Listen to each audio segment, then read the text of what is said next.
श्रीगुरुभ्यो नमः।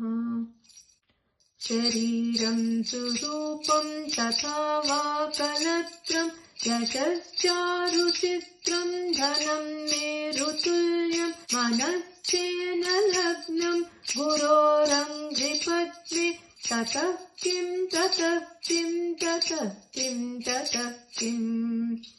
कलत्रं धनं पुत्रपौत्रादि सर्वं गृहं बान्धवा सर्वमेतत् विजातं मनश्चेन लग्नं गुरोरङ्घ्रिपद्मे ततः किं ततः किं ततः किं ततः किम्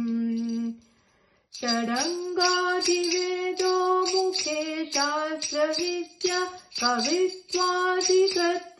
सुपद्यं करोति मनश्चैन लग्नं गुरोरङ्घ्रिपद्मे ततः किं ततः किं ततः किं ततः किम्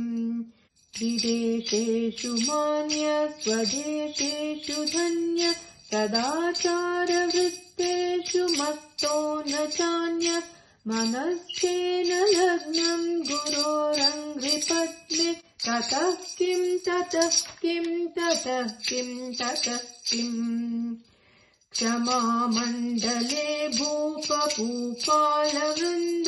सदा सेवितं यस्य पादारविन्दं मनश्चैन लग्नं गुरोरङ्घ्रिपद्मे ततः किं ततः किं ततः किं ततः किम् यशो मे गतं दिक्षुदानप्रतापात्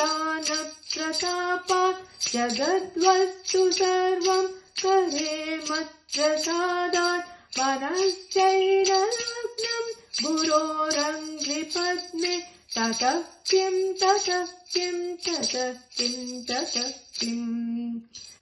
न भोगे न योगे न वा वासिराजौ न कान्तामुखे नैव वित्तेषु चित्तम्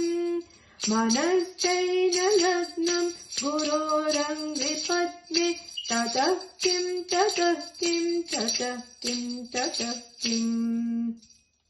अरण्येन वा स्वस्य गेयेन कार्ये न देहे मनो वर्तते मे त्वनर्घ्ये मनश्चेन लग्नं गुरोरङ्घ्रिपद्मे ततः किं ततः किं ततः किं ततः किम्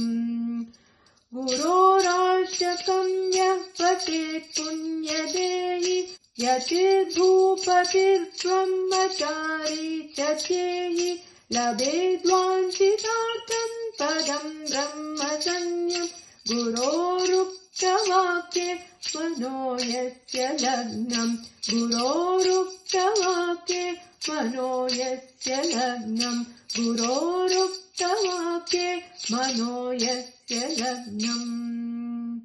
ॐ गुरुभ्यो